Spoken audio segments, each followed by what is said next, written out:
Bonjour à toutes et à tous, bienvenue dans votre interséance préférée, un podcast qui s'offre une nouvelle beauté pour une nouvelle année.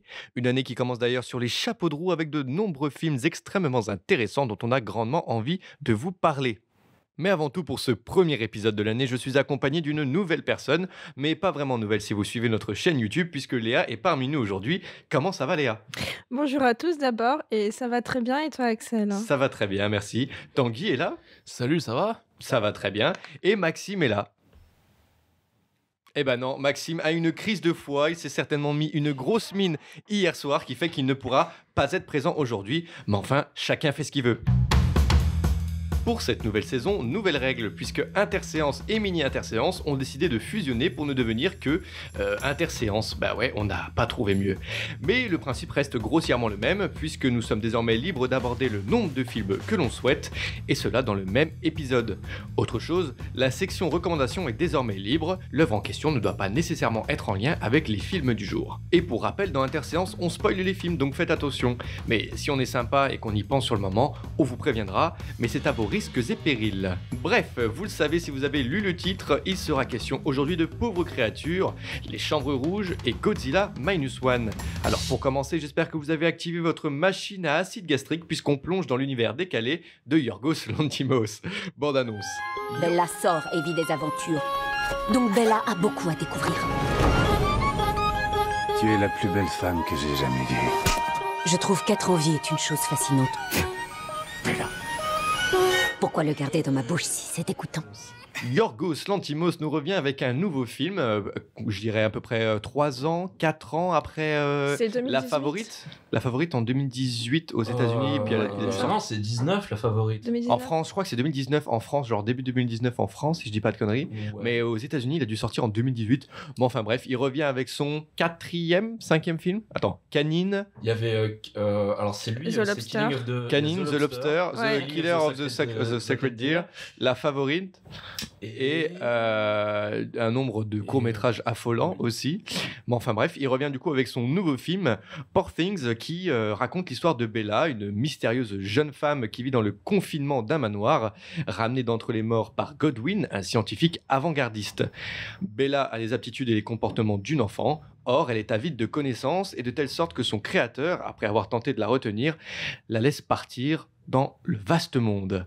Et en tant que gentleman que nous sommes, Tanguy, pour les débuts de Léa, on va la laisser commencer pour donner son avis sur Poor Things. Léa, est-ce que ça va pour toi de commencer? Ça va très bien. Alors, puisque tout le monde a adoré le film, aussi bien les critiques que les spectateurs, je vais d'abord commencer par une réserve. Après tout, on est là pour ça. Donc, je voudrais d'abord évoquer le sentiment que moi j'ai eu lors de la projection. Bien que le film soit magistral et que j'ai vraiment adoré ce film-là, j'ai aussi ressenti une certaine gênance face à la soumission du personnage de Bella, notamment face à Duncan, interprété par Mark Ruffalo. Puis après par cet ancien mari, entre guillemets, Alfie, comme s'il fallait obligatoirement passer par là et que la libération du personnage ne pouvait pas se faire un peu sans les hommes ou plutôt contre les hommes. Donc, après, Je suis parfaitement d'accord pour la fin du film où je me suis dit, c'est pas que ça sortait un peu de nulle part par rapport à toute un peu l'aventure qu'elle avait eue Ça, avant. ça sera une C'est réserve un peu, qu'on pourra effectivement, amener un truc petit que peu j'ai plus ressenti. tard. Ouais, Mais, tu as raison. pardon. Après, donc, face à l'engouement stylistique qu'on peut ressentir, donc, je pense qu'on peut garder quelques précautions et que cette œuvre sera sûrement à revoir dans quelques temps avec un peu plus de distance. Sinon, mis à part ça, Emma Stone, vraiment, c'est son meilleur film. C'est vrai que ça se discute, ouais. Je pense qu'on n'est pas loin d'être son meilleur rôle, en fait. Ouais, Plutôt. son meilleur rôle. Ouais, mais tu vois, c'est un lapsus parce que pour moi, c'est aussi quand même le film d'Emma Stone. D'ailleurs, elle est là à la production. D'accord, je savais pas. Et vraiment, c'est elle qui porte tout le film. Elle a d'ailleurs dit que c'était le personnage le plus important et le plus difficile à interpréter. Et donc voilà, après, je trouve que moi, ce qui m'a beaucoup plu, c'est que le prodige de la réalisation, en fait, il réside vraiment dans son univers qui est éclectique, multiréférentiel, aussi bien du point de vue des cadrages, des zooms, des couleurs, des lieux, des nuances et des profondeurs des personnages. L'impression d'avoir une sorte de mash-up movies un peu. Ouais, C'est- enfin, c'est comment, c'est comment, je c'est sais un plus peu quel est le nom. comme une œuvre d'art totale, en fait, où voilà, t'as tout qui est condensé dans ce film-là, qui lui donne une dimension vraiment majestueuse et Ouais. magistrale. Enfin, le fait il y ait de l'humour noir, de l'extravagance, du fantastique. Il arrive à aussi remettre des motifs qui étaient là dans ses anciennes œuvres, Yorgos, comme les animaux un peu hybrides, là, super chelou. Mais d'ailleurs, c'est intéressant parce que je me suis procuré le livre de Alasdair. Ouais, le livre dont le film est adapté, absolument. Voilà. Ah, c'est une adaptation. Oui, c'est une Ouais, adaptation, d'un quoi. roman Alasdair Gray. Exactement. Ok. Ouais. Et, Qui d'ailleurs, au début, je crois qu'il était réticent et que c'est après avoir vu le film Canine de Yorgos Lanthimos, il s'est dit allez, vas-y, go. Exactement. En fait, il voulait pas que son roman soit adapté et puis finalement, il a succombé face au talent de Yorgos Lanthimos. C'est ça. Donc, dans tout cet éclectisme, en fait, on passe d'un Lisbonne qui est, je sais pas, rétro-futuriste ou peut-être toi, t'avais... Ouais, c'est ça. Il y a un côté, je sais pas si on peut dire que c'est du steampunk, mais ça ressemble beaucoup. Et moi, ça m'a beaucoup fait penser à l'univers de Schuiten et Peters, qui ont notamment fait les bandes essais, les Cités Obscures, qui a un peu ce côté décalé, rétro-futuriste. Moderne, un peu en plus ce qui est beaucoup avec la focale qui est utilisée, qui est souvent très très large, un peu démesuré de l'univers. Je pense notamment au passage où ils sont à Alexandrie, si je me trompe pas, en Égypte, où il y a vraiment ce côté, une espèce de cité étrange, de tours. Mais ce qui est paumées intéressant dans nulle ce part. côté démesuré dont tu parles, c'est qu'effectivement, l'utilisation du fisheye, peut-être à outrance par moment, il est là pour, en fait, je sais pas, comme nous appuyer, enfin nous donner la possibilité de voir tous les détails qu'offre ce production design magnifique. En revanche, j'ai l'impression et que c'est totalement voulu, mais les villes que l'on voit sont résumées à une place dans la ville. Et quand je dis une place, c'est comme la place, je sais pas, la place Vendôme, tu vois. Ouais, c'est c'est ça un que je veux seul dire. lieu. C'est vrai que j'avais Ouais, pas c'est fait attention. à J'avais pas un fait seul attention lieu à ça. et quelques lieux clos, clos, oui. Bah, à Lisbonne, il y a quand même beaucoup de lieux. Enfin, il y a Après, l'hôtel, c'est il y a beaucoup de la petits rue. trucs. Oui, mais ce que je veux aussi. dire, Ouais. mais Mais c'est assez condensé. C'est ouais. une rue et une place. Enfin, moi, c'est un peu, j'ai l'impression. Et c'est pas pour critiquer le film dans le Oh. mauvais sens, mais c'est extrêmement intéressant comment il va prendre une seule place, il va lui donner un art d'une certaine période en question, et voilà, résumer un petit peu la ville à ça. Et c'est, je trouve, extrêmement intéressant pour voir un petit peu toutes les époques et les pays que traverse Emma, je trouve. Mais en fait, c'est Emma, intéressant. enfin, son nom, ouais. je ne sais plus c'est quoi. Bella, c'est Bella, intéressant pardon. ce que tu dis parce que du coup, ça me fait penser au fait que pour moi, les villes, je les voyais vraiment comme des marqueurs de croissance du personnage. Oui. Et du coup, le fait que ce soit hyper condensé, c'est un peu finalement comme des excroissances de Oui, Bella. D'accord, oui, je vois ce que tu veux dire. Mais aussi, ça évoque le merveilleux scientifique du 19e siècle avec ces espèces de... C'est pas des voitures volantes, c'est plutôt des métros aériens. Ouais, il y a des métaux aériens. C'est dans des quelle ville ça déjà? C'est à Lisbonne. hein. C'est à Lisbonne, on les voit dans le ciel, on les voit un petit peu partout, on fait des petites bribes un peu partout dans les autres villes de trucs similaires. Et sinon, bah ouais, ce qui est assez dingue, c'est la dimension psychologique du personnage de Bella qui est vertigineuse et aussi la façon dont c'est mis en scène à travers son corps de pantomime ou qui est symbolisé donc à travers notamment la danse et tous ces mouvements et puis par les villes, on l'a dit tout à l'heure. Par exemple, c'est Alexandrie, c'est ça? Ouais, enfin je me souviens de ça. Ouais, voilà. Ouais, Alexandrie, voilà, c'est là qu'elle fait la découverte du mal, de l'injustice, de la pauvreté. À Paris, elle fait l'apothéose, entre guillemets, de la découverte de la sexualité, même si ça dure tout le long du film. Ouais, c'est vraiment le mobile un petit peu. Mais là, c'est vraiment la découverte de la conscience que, en fait, la sexualité pour les femmes est une réalité violente, puisqu'on a affaire, elles se retrouvent quand même chez des prostituées qui se font quasiment violer par les mecs qui viennent les voir. Ce truc complètement sordide du père, là, avec ses fils, Oh, qui putain, fait oui. l'éducation sexuelle. Mais surtout, Mais en Le plus, jeu l'acteur, de gênance absolue. Mais oui, mais c'est ça. J'avais oublié son nom, Non, mais mais j'étais- incroyable. Non mais la scène incroyable. Je me dis comment tu pitches ça encore une fois? C'est Putain, incroyable. mais moi je pense à Comment l'agent tu Damien joues, Bonnard Godard Il qui a lui osé dit, le faire, quoi. Produit par Disney. En vrai, je pense que c'est un truc à faire. On te dit Yorgos Lanthimos, Emma Stone, tu fais une scène où tu montres à tes enfants. Je pense qu'en vrai, n'importe quel acteur qui veut s'éclater un peu, c'est genre, C'est tellement exactement ça, dingue. l'agent En de vrai, Godard je pense- qui vient lui dire attends, on a peut-être une ouverture pour toi pour le cinéma américain. Il y a Yorgos Lanthimos là qui va tourner un film Est-ce que qui se tu passe en vois partie à Paris. Tu sais, il y a le scénario, tu vois le même de Ratatouille, t'as le mec qui lit les lettres et ça zoome sur son visage, il est en train de paniquer. Ah oui, oui, c'est vraiment ça. le pisto, C'est là. vraiment ça. Qu'est-ce que tu es en train Oui, de c'est ça, regarder c'est exactement ça. Et je voulais vous demander à vous deux si vous aviez une réflexion particulière autour de l'emprise masculine sur le personnage de Bella. C'est un retour que je vois énormément fluctuer sur les réseaux, sur les avis, les critiques un peu générales sur le film. Est-ce que vous, il y a quelque chose qui a retenu votre attention là-dedans dans cette question d'emprise masculine dans le film? Il y a un truc que j'ai trouvé intéressant moi personnellement, c'est que personne n'arrive vraiment à avoir d'emprise sur elle. Exactement. Enfin, c'est très très rare en tout Complètement. cas, si ce n'est juste parce que au début du film surtout, et tu vois une évolution notamment à la façon dont elle bouge et dont elle s'exprime. Quand elle est par exemple, comme elle est très naïve au début, Mark Ruffalo qui va le dire tu vas monter dans cette valise et je vais te forcer à aller dans ce là, mais elle finit toujours par se libérer d'une certaine façon. Exactement. Elle se libère, Ce mais qui au rend moment, elle tout le se monde- laisse quand même faire. Elle est un peu comme une enfant, et c'est ça qui.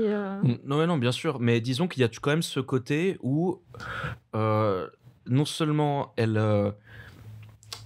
Il y a une espèce de juste milieu entre elle est naïve, donc elle se fait un peu avoir, mais d'un autre côté, sa naïveté et son envie de découverte lui permet de un peu comment dire, contrecarrer les plans de ses Ravisseur, entre de ses, guillemets. ouais, ouais. pas De ravisseurs, ses mais disons exploitants. de ses voilà, c'était exploitants. peut-être un terme comme ça Des plutôt. exploitants. Ouais, carrément. Non, mais puis je trouve qu'il y a une subtilité qui est sympa, une nuance qu'on comprend, qu'on accepte gentiment de nos jours, qui est qu'en fait, on fait face à différentes emprises masculines, je trouve, dans le film. Non seulement, en fait, celle de son père, qui est une emprise plutôt saine, d'une certaine manière. Disons que puisque c'est Ouais, il est plutôt bienveillant. une emprise paternelle relativement bienveillante, je pense, même si des fois il te donne quelques petits doutes quand même, son personnage, mais je pense qu'il y a en général c'est plutôt bienveillant. C'est bien que le film propose plusieurs cas, parce qu'après il y a effectivement le personnage de Mark Ruffalo. D'ailleurs, petite parenthèse, Mark Ruffalo, je dois être la seule personne au monde qui n'aime pas ce mec. Mais tu vois, pas que je l'aime pas personnellement, mais Physiquement, non, je ne lui trouve aucun talent. Moi Je j'ai le trouve trouvé pas particulièrement. Bah, il a le talent d'être vulgaire.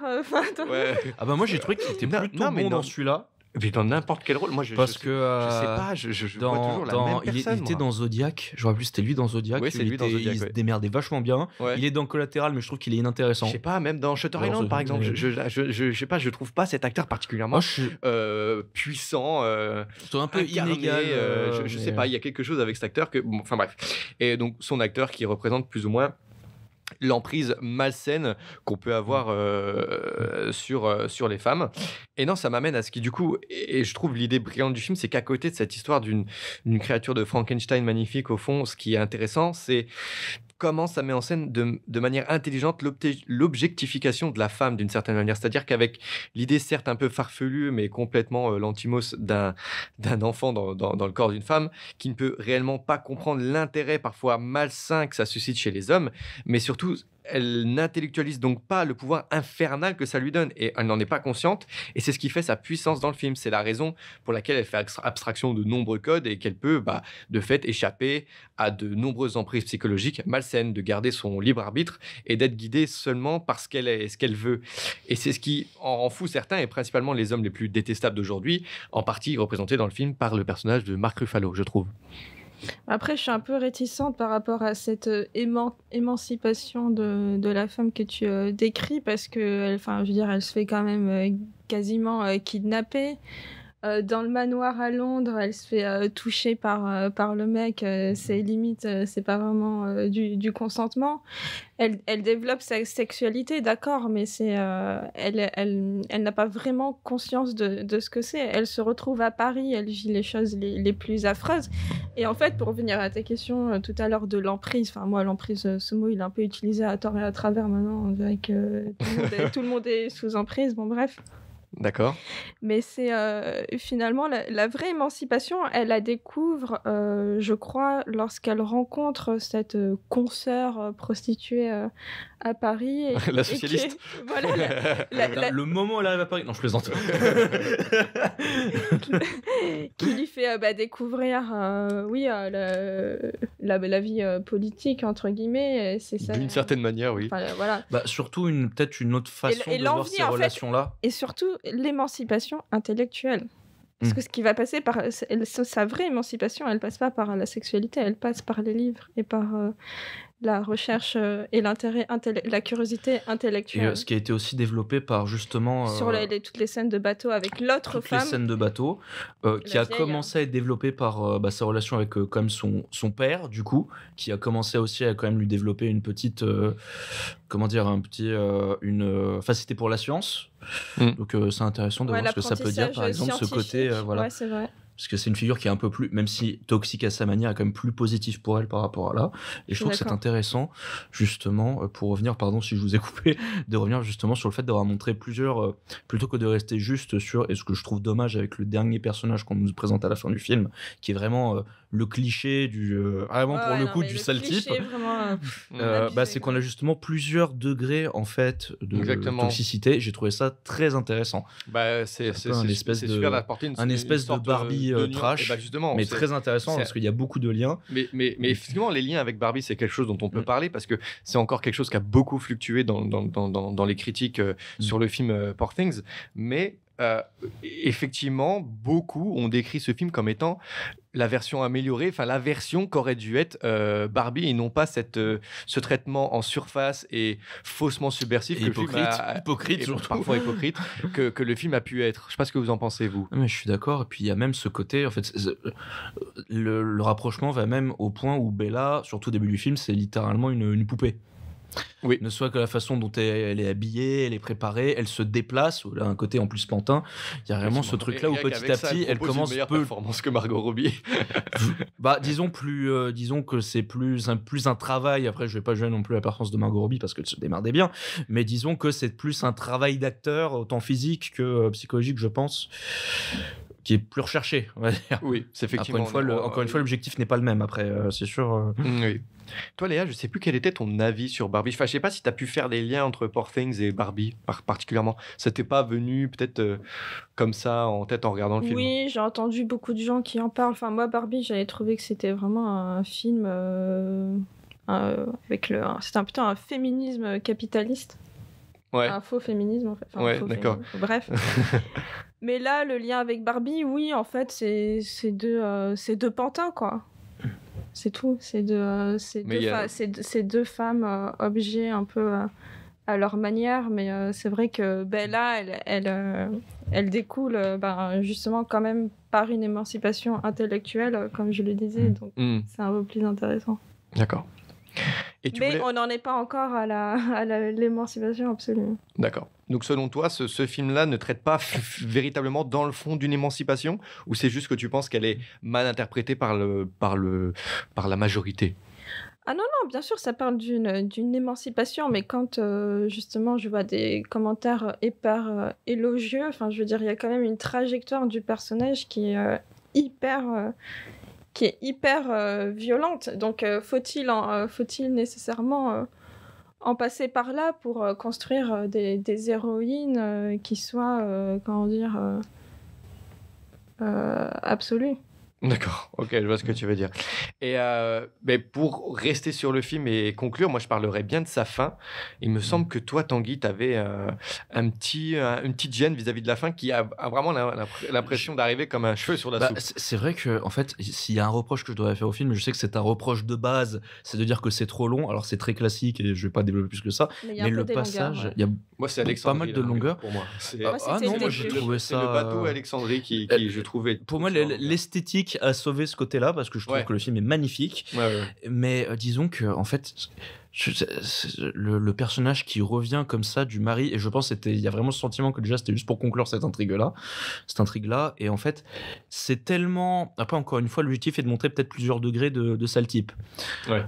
Mais là on est à un degré où ça devient vraiment ridicule. C'est contrairement au beaucoup trop personnage cliché, de hein. Mark Ruffalo, où on a littéralement un type qui menace ses serviteurs en balançant des chiens et en ayant un pistolet. Et j'ai trouvé ça un peu. En fait, ça m'a sorti de l'histoire d'avoir un personnage aussi caricatural. Encore une fois, c'est voulu. Je suis pas allé jusqu'à cet extrême-là, mais c'est vrai que tout personnage masculin un petit peu important dans le film, effectivement, à part c'est vrai le père, a finalement en fait est finalement au fond un peu mauvais. C'est vrai quand j'y repense. Même Mais j'avais son. trouvé Comment il que, s'appelle comme Mac- Il y a l'amoureux qui se languit aussi. En fait, hein, ce qui côté- est- oui, qui aussi. doit bien le- Ce côté graduel chez les personnages masculins toxiques dans le film m'avait paru comme une nuance intéressante, mais c'est vrai que je conçois qu'en fait, c'est vrai qu'une majorité de personnages masculins importants dans le film sont fondamentalement mauvais. Ça, je l'admets. C'est ça, c'est soit mauvais, soit. Et par exemple, on parlait de son mari, enfin le nouveau du coup. Donc oui, Enfin, Max, qui arrive du du coup coup, à la qui- fin, cette fin qui est assez surprenante. Je parlais de celui qu'on voit au début. Ah, C'est non, qui s'occupe- pardon, mais qui pareil n'est disons pas très actif non plus, c'est aussi à un certain degré, il est Très plutôt passif. même très passif on va dire, et non bah c'est un peu dommage que ce soit vraiment le contraste entre c'est soit tu es très actif, soit tu es complètement passif, et je trouve que c'est aussi un truc qui est dommage, que tu revois dans beaucoup de films, et c'est un truc aussi que tu retrouves dans Barbie que je trouve dommage. Donc finalement, tu n'es pas du Et, tout dans la question de nuance que moi j'apportais. quoi. T'es pas- Si, t'es si, je trouve que c'est très bien fait, comparé à beaucoup d'autres films qui se vendent comme quelque chose de nuancé par rapport à ces sujets-là, mais je trouve que c'est un truc qu'on revoit souvent et que je trouve que c'est un peu dommage. C'est un peu un dérapage. Enfin voilà. D'accord. Mais sinon, pas de mots particuliers sur cette fin qui arrive. Moi, j'ai été un petit peu gêné là-dessus, mais vous n'avez pas eu de. En C'est fait, vrai cette fin qui peut être finalement un petit peu annoncée au tout début du film, lorsqu'on voit le passé de la mère de Emma dans le même corps, enfin bref, de Bella, pardon, dans le même corps, c'est annoncé comme ça au début. On se dit que ça va bien revenir, mais ça ne vient tellement jamais. Il n'y a pas une once d'indice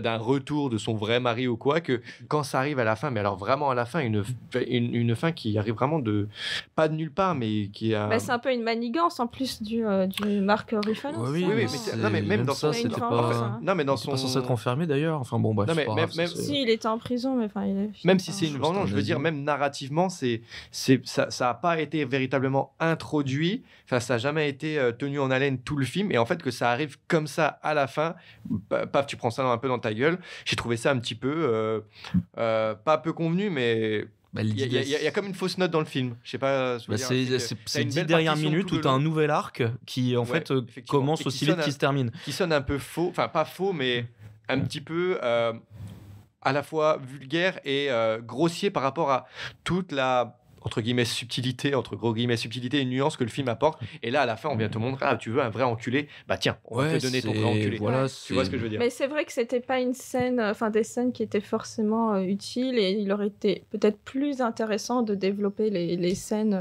Enfin, ça aurait été chiant, mais enfin, vous voyez ce que je veux dire, dans le jardin ou son retour à Londres. Dans sa maison et son apprentissage de l'anatomie du corps humain, ou je sais pas, enfin voilà. Bah oui, bah ça aurait été plus intéressant. C'était dans la démarche, comme tu disais, son émancipation vient du fait qu'elle est beaucoup plus cultivée, qu'elle voyage, qu'elle apprend des trucs sur la science, sur plein de trucs. J'ai le mauvais Et d'ailleurs, terme, on a la mais ça aurait été plus intéressant plutôt que juste il y a son ancien mari qui est un fou furieux total, et puis voilà, on va la lobotomiser, et puis Puis une des vraies réussites du film aussi, c'est comment on arrive à donner une dimension, comment dire, il y a une vraie progression dans le personnage de Bella. C'est-à-dire que, enfin, on a vraiment l'impression de passer d'une enfance à l'adolescence à une adulte progressivement dans le film. En très accéléré. Ouais. En très C'est accéléré, ça mais elle qui paraît est quand même très, fluide. incroyable. Tu vois que quand on passe d'une ville à une autre, donc tu vois, sa manière de bouger va changer, sa manière de s'exprimer, sa manière d'utiliser son corps, en général, est parfaitement fluide. Même si c'est accéléré, c'est parfaitement fluide, et ça, c'est une énorme Ouais, c'est réussite, totalement cohérent. puisqu'on s'en rend pas vraiment compte finalement. Enfin, ça paraît naturel, et c'est très très organique. Et moi, je trouve que c'est aussi une vraie réussite du film. Sinon, il y a aussi quelque chose, c'est que ce film, c'est vrai que c'est une vraie fable sur les leçons de la vie et les apprentissages, malgré Ouais. tout. Fable déjantée. Voilà. Non, mais c'est vrai qu'on a plaisir à le voir de manière un peu rétrospective, même pour soi-même. Je trouve ça intéressant.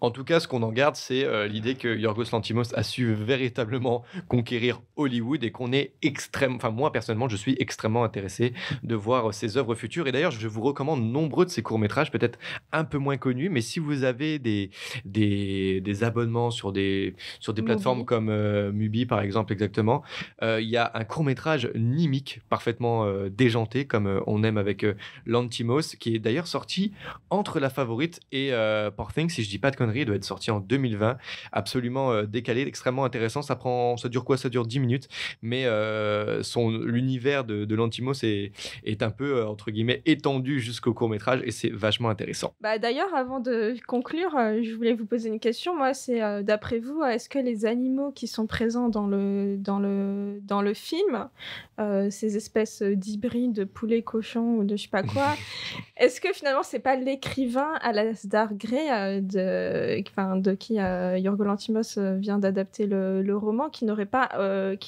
inspiré également aussi pour Villobster?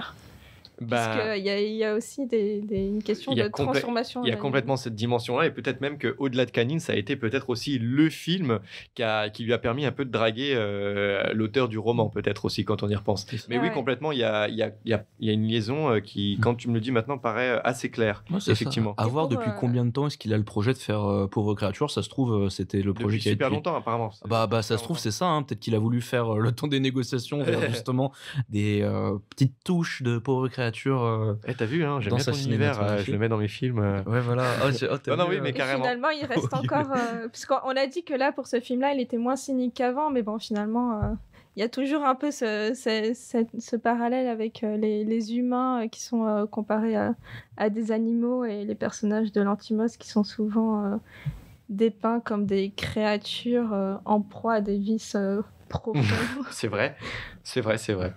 Mais enfin, la chose qui est sûre, c'est qu'on adore de plus en plus, je crois, l'univers de Yorgos Lanthimos. On a envie de voir jusqu'où il pourra aller. Et du coup, on est très impatient de voir ses prochains films. Je ne sais pas quel est son prochain. Il me semble qu'il a beaucoup d'idées de films sous le bras, si je dis pas de conneries. Donc, je suis sûr qu'on aura encore de nombreux films de Lanthimos à voir. Ouais, peut-être sans la main de Disney derrière. Bon, enfin, on va du coup en profiter. L'ICU. YCU. on va en profiter pour passer au prochain film, un thriller canadien dont on a grandement envie de vous parler, je crois. Allez, c'est parti, on se plonge dans Les Chambres Rouges de Pascal Plante, bande-annonce. Ludovic Chevalier est l'auteur de ces meurtres qu'il a filmés pour un auditoire prêt à payer pour voir ça en direct dans ce qu'on appelle des chambres rouges. Tu l'entends de voir ça, on entend ça. Non, on l'entend jamais. Comment tu sais ça? Et donc, Les Chambres Rouges est le 3e film de Pascal Plante, si je ne me trompe pas, et qui raconte l'obsession morbide et maladive de 2 jeunes femmes pour un tueur en série jugé pour avoir torturé à mort 3 adolescentes, filmé ces actes horribles et les avoir revendus sur le dark web par le biais de ce qu'on appelle les Chambres Rouges. Un film qui saura nous diviser aujourd'hui ou peut-être pas du tout, c'est à voir. En tout cas, personnellement, c'est un film auquel je loue en fait de nombreuses qualités, qu'elles soient narratives, de mise en scène, de montage ou même de jeu. On sent qu'il y a une véritable intention de réalisation de la part de Pascal Plante, c'est indéniable. Il a incontestablement donné une vraie incarnation à son long métrage. Le film, en fait, quand on en sort, il nous reste en tête, que ce soit sa musique, ses longs plans, ses décors, son étrangeté, sa subtilité un petit peu fatalement, et du coup un peu son vide. Et c'est là le principal problème que je vais avoir avec le film, et je crois que Tanguy aura beaucoup de choses à nous dire là-dessus d'ailleurs, donc je vais lui garder un peu de grain à moudre. Mais en fait, je passe complètement en fait à côté des 2 personnages et de leur essence narrative dans l'histoire, c'est-à-dire qu'elles sont dérangées. Il n'y a pas trop de problème avec ça, je suis d'accord, pourquoi pas. Parfois, il est préférable de ne pas trop en dire sur leurs caractéristiques, j'imagine. Elle voue une obsession bizarre pour le tueur, on ne nous en dit pas vraiment plus. Certainement parce qu'il y a des choses qui ne s'expliquent pas, c'est des choses qui existent, mais qui ne peuvent pas s'expliquer concrètement, rationnellement. Et je me dis, d'accord, le réel veut pas tout nous en dire, pourquoi pas, il garde un mystère autour de tout ça, mais le truc qui me gêne, c'est qu'en fait, j'ai l'impression qu'il va se reposer dessus. Il va se reposer uniquement sur le vide, les zones d'ombre plutôt, les zones d'ombre autour de ces personnages. J'ai l'impression qu'il capitule là-dessus pour garder en fait son spectateur en haleine tout le long du film. Alors, ce qu'il y a, c'est que moi, ça m'intéresse à un moment, c'est-à-dire que, d'accord, c'est intéressant, j'ai envie d'en voir plus, mais au bout d'une heure du film, en fait, je flaire ce truc où j'ai l'impression que le réalisateur, il va se foutre de ma gueule. C'est-à-dire qu'il va rien me donner de plus. Il va pas vouloir, au fond, parler de ses personnages.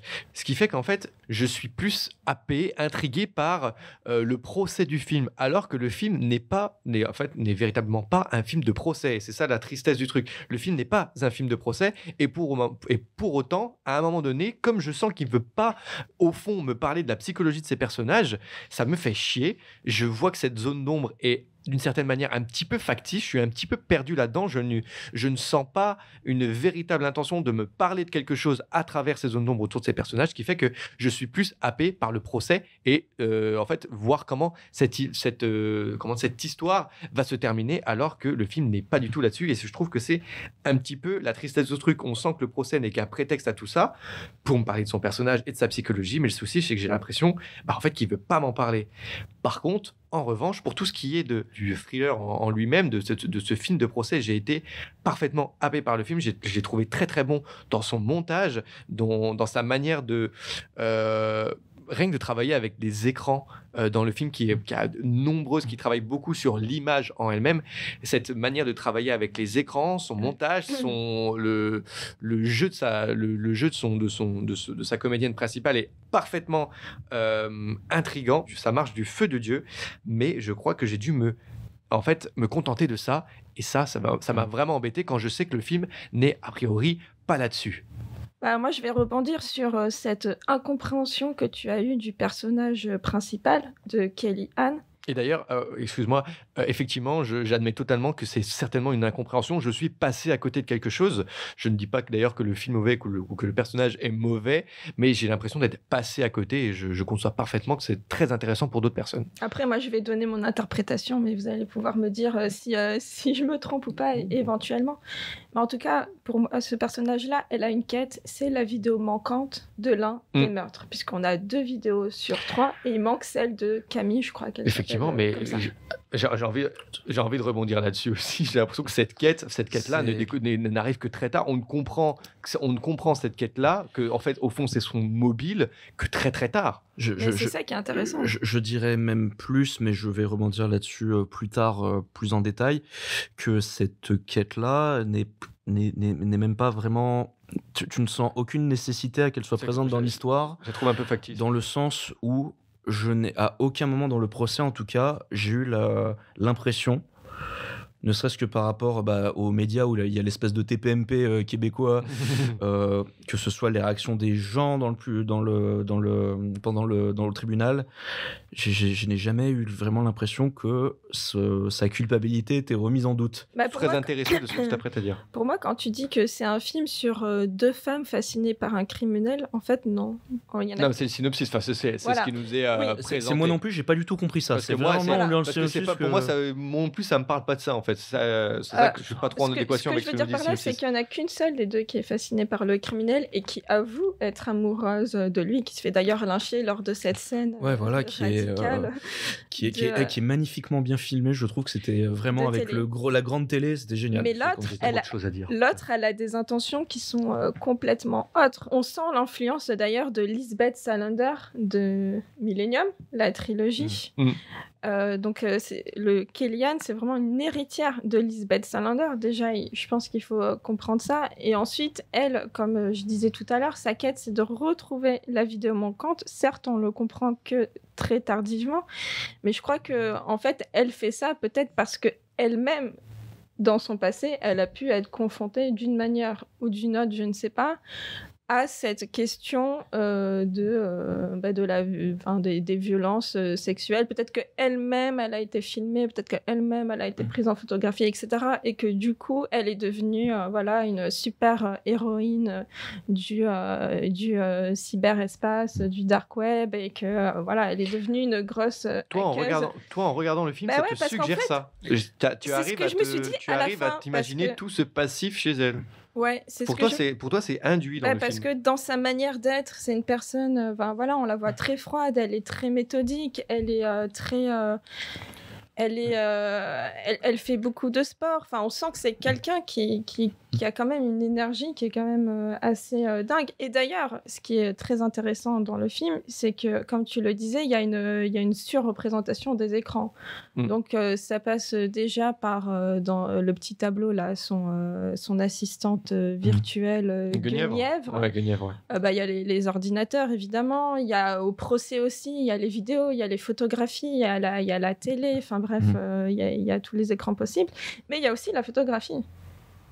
Et elle, qu'est-ce qu'elle fait comme métier? Elle est mannequin. Et en fait, quand tu fais le parallèle entre son métier de mannequin et le fait que au procès, on nous présente des photographies et des vidéos de filles qui ont été assassinées. Enfin, je sais pas si vous arrivez à comprendre. Je vois complètement le rebondir par rapport au personnage, justement, où je suis pas vraiment d'accord.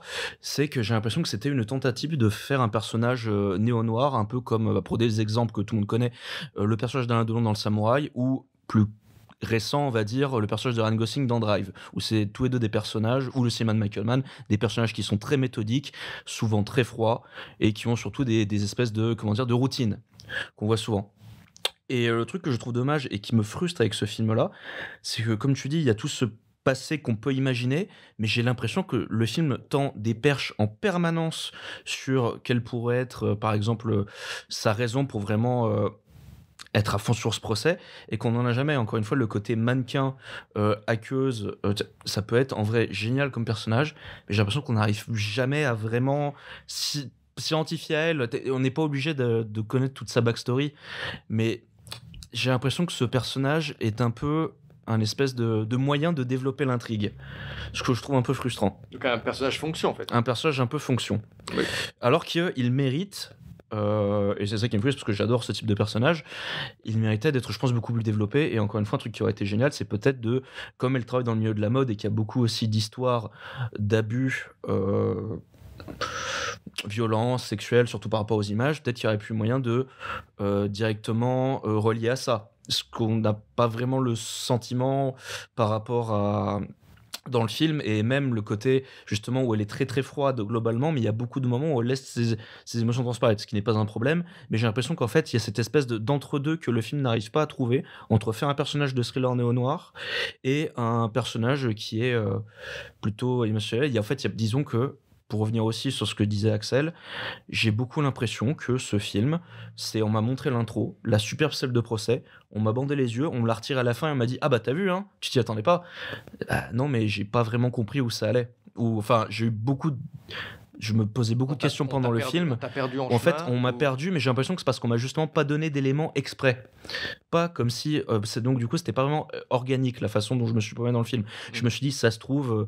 ah tiens, j'ai vu que elle regarde le profil de la mère, elle bosse sur une entreprise pharmaceutique, je crois que c'est un truc comme ça. Ouais. Ah tiens, peut-être qu'on va découvrir qu'en fait, peut-être que c'est lié avec la mère qui faisait peut-être un deal et qu'il y avait peut-être une histoire comme ça, un peu comme dans le film de Lynn Ramsey avec Joaquin Phoenix, et je vais le prononcer très très mal, c'est You Were Never Really Here, ou A Beautiful Day en français, où il y a cette idée à peu près pareille. C'est aussi un personnage néo-noir, routine, mutique, traumatisé, qui part à la recherche d'une fille qui est séquestrée, et tu te rends compte que, disons que c'est son père qui veut la retrouver, a lui aussi des histoires par rapport à ça. Et il y a eu plein de trucs comme ça où je me suis dit, où est-ce que le film veut aller, pour au final revenir au point de départ, en fait, que le tueur est un tueur et c'est un sale type.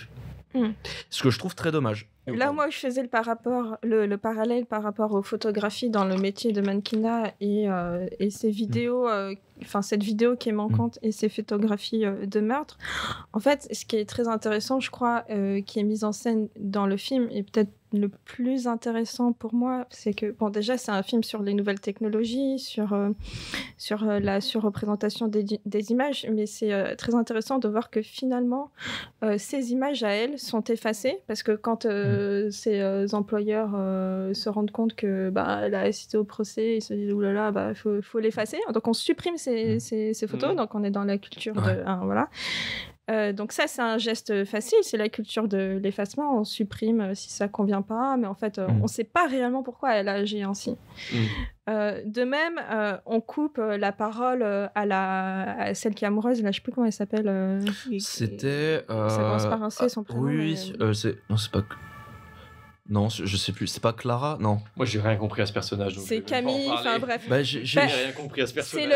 C'est un peu le cliché, la représentation des filles, en fait, qui sont fascinées par les tueurs en série. Enfin, d'ailleurs, c'est très drôle parce que Nordal Hollandais... Ça existe aussi chez les hommes, en plus. Oui, Nordal Hollandais, oui. Nordal je voulais en parler. Félicitations, il est devenu papa. Il est père, ouais. Enfin, félicitations. Voilà, donc c'est horrible, en fait, le truc. Non, mais pour dire que ça existe. Donc voilà. Pareil, c'était l'année dernière ou l'année d'avant, quand il y avait le documentaire sur Jeffrey Dahmer, le mec est mort, mais il y a des comptes de fans qui sont sortis. Moi, on va sur ce personnage, j'ai l'impression d'être complètement con, d'ailleurs, parce qu'elle est parfaite. On comprend qu'effectivement, elle a un petit faible pour le tueur. Pourquoi elle le défend à dire que ce n'est pas un tueur, vous n'en savez rien et tout. Si c'est ce qui l'excite, j'ai l'impression d'être con. Mais parce que c'est un peu le cliché de la fille qui est complotiste, qui veut défendre le meurtrier, qui le croit vraiment. En fait, elle croit pas. Il y a le côté cause désespérée aussi. Le fait de vouloir se battre contre une cause désespérée, ça arrive souvent où tu veux défendre un truc, même si c'est complètement con. L'indéfendable. C'est l'opprimé de l'opprimé, quoi. D'accord, je vois.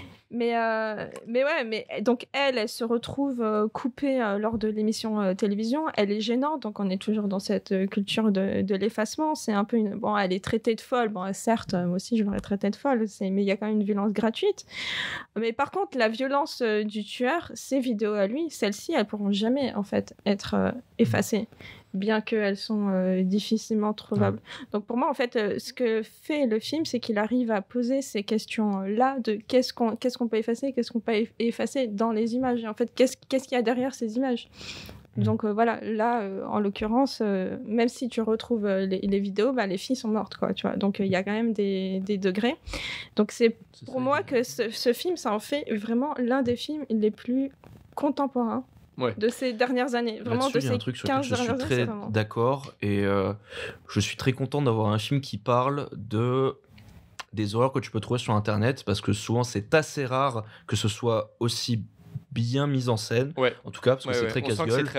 Il est très informé, c'est quelque chose c'est un truc que je trouve qui est très bien, que ça se développe un peu plus, ce genre de choses, parce que Dieu sait que sur Internet, sans aller sur le dark web, on peut trouver des trucs horribles, très facilement. Bien sûr, en fait, et cette partie-là du film, j'ai trouvé était très intéressante, mais encore une fois, sur Facebook, je maintiens sur Instagram, Daesh publie ses photos sur Facebook. Ah oui, non, mais c'est... D'accord. Ah non, mais même il y a des modérateurs qui sont relativement efficaces, j'imagine. Mais les modérateurs, d'ailleurs, c'est un métier de fou furieux. Que c'est ça, mais les modérateurs se suicident en fait en regardant des vidéos de gens qui se suicident et qui parce que t'as des gens. C'est un épisode de South Park. Non, c'est horrible. Mais il y a un épisode de South Park comme ça. C'est horrible. Non mais oui, complètement. Tu voulais rebondir sur autre chose, Léa, non ? Moi, ce film, il m'a fait penser aussi à Vidéodrome, et je l'ai vu un peu comme une sorte de un petit bébé de Vidéodrome, quoi. Enfin voilà, pour moi, c'est un peu.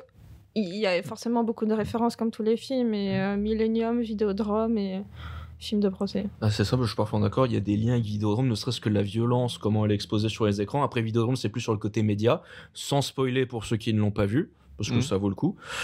Mais effectivement, ça pose la question des Red Rooms aussi. Et puis il y a toute cette oui, c'est vrai que c'est une histoire de c'est vrai que c'est une histoire d'une chaîne qui a à peu près la même fonctionnalité que les Red Rooms, mais c'est un dirigeant d'une chaîne télévisée qui découvre une sorte de chaîne pirate, de pirate gore basiquement, et qui veut se faire de l'argent par rapport à ça. Voilà, entièrement consacré au snuff movie. OK. D'accord. Mais c'est ça qui est intéressant avec ce film, le fait que j'ai des réserves dessus, c'est que il puise tellement d'inspiration de partout, peut-être au risque justement de se perdre, parce que justement on n'arrive pas trop à trouver quel genre c'est, quel type de film c'est. Mais rien que pour ça, je trouve que c'est un film qui mérite d'être vu. Voilà. Et quelles autres inspirations tu as trouvées? Bah, moi, encore une fois, tout ce qui est film néo-noir, même dans la façon de filmer certaines scènes, il y a la scène dans son appartement avec la ville derrière elle, ça me fait vachement penser à. Bah, ça fait penser au cinéma de Michael Mann. Il y a beaucoup de choses qui me font penser Il y à a ça. Heure aussi, un peu. Oui, il y a un peu Her. Ouais, oui, le côté IA, effectivement. Il y a le côté. Puis non, mais même aussi vis-à-vis de l'appartement et tout, de la vie, de la C'est vue ça. sur On la- avait pensé à American Psycho aussi, je me rappelle, pendant la séance. Ah bah ça fait quoi? Parce Comment que ne le pas y penser personnage, c'est ça, mais même ça, à un moment, on se demandait, dans le sens, la direction que ça allait prendre, on se demandait si c'était pas elle qui avait un lien avec ça, qui refilait, je sais pas, sur internet, qui se faisait de l'argent en vendant les vidéos. Parce qu'il y a vraiment, genre, Mais moi aussi, je me suis posé la Il y a question. beaucoup C'est qu'à la fin que je me suis fait cette interprétation que je vous ai communiquée tout à l'heure. Ouais, non, mais c'est pour ça. Et pourquoi d'ailleurs, toi, Léa, je sais pas si tu as pensé, pourquoi pas cette obsession, mais ce goût pour le poker et ce goût pour plumer les gens? Est-ce que toi, tu as trouvé une raison narrative? Vraiment, j'ai creusé, je me suis dit, mais Non, pourquoi il veut me raconter c'est une ça question autour de. du poker? Moi, je pense que Surtout qu'il l'a fait parler du poker beaucoup dans le film. il y a beaucoup Un de petit peu, poker, quand ouais, même. le poker, on peut voir ça un peu comme les jeux d'échecs, quoi. C'est qui va remporter le match, quoi. C'est vrai que la Mais scène- après, tout simplement, ouais. Après, peut-être. je pense que c'est. Vu comment c'était appuyé, moi, ça m'avait Je paru. pense que c'est ça, mais après, c'est surtout une question d'argent, quoi. Le poker, c'est une manière d'avoir du bitcoin et d'acheter des trucs Ouais, dans le dark. Pour moi, ça m'a fait vachement penser, c'est très simple, à la scène dans Casino Royale. Et j'ai trouvé que la refaire, c'est ça, pensez c'est une que question je de le jouer fais de l'argent pour pouvoir acheter. J'ai plus exactement le contexte de Casino Royale, mais c'est pareil, c'est une question de jouer de l'argent au poker pour récupérer quelque chose en gagnant l'argent. Et il y a un truc. Enfin, Dans Casino déjà, Royale, son- c'est complètement son tiré par les cheveux. C'est un obsession, truc elle, d'ailleurs. vis-à-vis de. C'est lié avec la bourse ou un truc, une revente oui, à c'est une ça. estimation plus élevée. Non, mais c'est C'est ça, et en fait c'est marrant, je trouve ça marrant qu'ils aient retranscrit un truc comme ça, et pour le coup là ça a été plutôt bien fait, plutôt stressante, j'ai beaucoup aimé, mais sur l'ordinateur, parce que utiliser des écrans c'est très compliqué, parce que quelqu'un qui regarde son portable ou un ordi, Moi, c'est chiant à filmer. Moi, j'étais persuadé Et qu'elle allait c'est- perdre son argent parce que tout le film, elle nous parle de l'émotion et de à quel point c'est important dans ce qu'elle fait et dans la vie de tous les jours, comme elle Et le dit justement dans que ses c'est pas activités. important, que c'est Qu'elle pas ne doit, important, qu'elle elle ne le doit dit, attention pas laisser faire place à ses émotions. Et pendant la partie de poker, c'est la première fois où on la voit véritablement laisser Au début du film. Au laisser début passer du un film, petit il y peu a une d'émotion petite et tout. larme, Et moi, j'étais persuadé que du coup, elle va pas réussir. Et en fait, si. Et c'est pour ça, j'ai trouvé encore une petite. Comme une fois, encore une impression d'un petit peu d'éléments qui te sont proposés, mais qui sont finalement un peu factices, qui sont là pour te faire dire ah tiens regarde c'est intriguant, c'est intéressant, nanani, nanana, mais qui au fond ne nourrissent pas vraiment l'essence narrative de son personnage. Mais enfin c'est l'impression que j'ai eue. Et d'ailleurs autre film auquel ça m'a fait penser, mais pas pour ses similarités, mais pour le film que j'aurais aimé que ça soit, c'est-à-dire ça m'a fait penser à The Batman. Forcément, moi, Mais c'est drôle parce tu y as que pensé aussi non, mais par contre Juliette Gariepi, Ouais. dont j'ai écouté un podcast qui s'appelle Sans filtre podcast. Donc c'est qui était- l'actrice principale. Hein. Voilà, l'actrice principale, qui est vraiment géniale. Hein. Pour moi, c'est une révélation, Ouais. une révélation féminine. Elle ressemble à Anna Girardot, mais il n'y a pas de... Mais non, pour moi, c'est un mélange entre Nathalie Portman et Anaïs Desmoustiers. Moi, je vois plus Anna Girardot, mais ok, je vois aussi. C'est vrai que c'est un personnage qu'en vrai j'aimerais bien revoir en vrai, mais peut-être. Ah oui, par contre, elle je pense que ça peut être est intéressant. incroyablement talentueuse, il n'y a Ouais. aucun souci avec ça. Mais elle a dit qu'elle voyait plus son personnage comme Batman. Ce qui est- Non, Mais en vrai, quand elle part du procès, oui. je m'imaginais la scène où, exactement comme dans The Batman, après qu'il ait vu, tu sais, il est sur la scène de crime, Ouais. il repart, il est à la moto, t'as la musique de Nirvana, j'imaginais oui. que ça allait être ça en vrai, qu'elle allait repartir en something. In a way. Voilà, Non, donc je on a chante enfin pas. réussi à placer Non, Batman, mais- on n'a pas placé Spider-Man alors qu'il y avait Willem Dafoe et Emma Stone tout à Il y a l'heure. un truc où ça m'avait fait penser à The Batman pour une chose qui est que en fait, il y a même pas à The Batman, à l'histoire, en fait, à l'histoire, à la mythologie de Batman en général, parce qu'en sortant du film, je me suis un peu dit, tiens, ce truc me fait penser quoi, c'est un peu Montréal qui a trouvé l'héroïne dont elle a besoin, mais pas celle qu'elle mérite, tu vois, parce que c'est quand même elle qui résout un petit peu, C'est elle qui résout le procès, quoi. C'est elle qui résout le procès, Mais carrément. j'ai pas le Et en sentiment fait- qu'elle résout le procès. Si, Bah elle résout le procès, elle donne le truc aux parents. transmet la clé. Si, USB elle à donne- la Moi, mère, pour et moi, sans depuis ça- le début, c'était plié. Non, j'ai moi, je l'impression. pense que c'est juste mais- juste une sorte d'anti-héroïne qui en fait a C'est- à C'est son pas une propre. anti-héroïne, Si elle a- Comment? c'est une héroïne. Oui, bien sûr, c'est une héroïne, c'est l'héroïne du film, effectivement, au sens narratif, mais dans son schéma moral, on dirait plus une Non, anti-héros. c'est une hackeuse éthique. Aqueuse éthique, tu trouves qu'elle a une certaine éthique? Je suis pas sûr. Je pense que justement, ce qui est la seule part que je trouve un petit peu la seule part que je trouve intéressante dans son personnage, une des seules parts, c'est son côté très évasif sur son éthique. On sent que elle est prête à aller très loin pour résoudre quelque chose. Un peu comme dans The Dark Knight, qui le thème, c'est un peu jusqu'où tu es capable d'aller pour stopper des fous furieux, quoi. Mais c'est une aqueuse éthique parce qu'elle agit pour la bonne cause. Elle agit pas pour acheter. Oui, mais mais je veux dire, le côté décalé. Par exemple, dans Drive, qui est considéré comme un anti-héros, parce que justement, il y a le côté en dehors des lois, truc comme ça. Donc après, moi aussi, c'est pareil. Vu que moi, je suis parti vraiment sur le principe que c'est un personnage néo-noir, pour moi, c'est toujours lié au fait d'être un anti-héros. Évidemment. Pour la bonne cause, mais les moyens sont... Après, je sais pas exactement comment on peut définir ça. Mais justement, pour revenir... J'ai le portable, je vais regarder. Pour revenir sur ton truc, Léa, moi je trouve qu'elle nous est présentée véritablement comme quelqu'un qui potentiellement peut apprécier regarder ce genre de choses. C'est pas dit explicitement, mais tu sens qu'il y a une porte qui est laissée entrouverte. Ah, peut-être qu'elle aime véritablement regarder des choses comme ça, tu vois. Et ce qui m'a fait, donc c'est principalement ça qui me fait penser qu'il y a un petit côté anti-héros, jusqu'où tu es capable pour un peu entre guillemets résoudre ce genre de problème. Donc ça me fait penser à la mythologie de Batman et principalement aussi sur The Batman, ce qui m'avait un petit peu déçu. Enfin, je trouve que c'est un très bon film quand même, un très bon thriller, mais mon accent anglais horrible. Mais ce qui m'avait vraiment embêté dans The Batman, c'est qu'on nous présentait un Bruce Wayne un petit peu torturé, tout ça et tout. Et comme un peu dans le film en question, j'ai l'impression que c'était en surface, c'était factice. On ne le sentait pas. Aucune de ses actions ne le faisait véritablement ressortir comme vraiment quelqu'un de fou.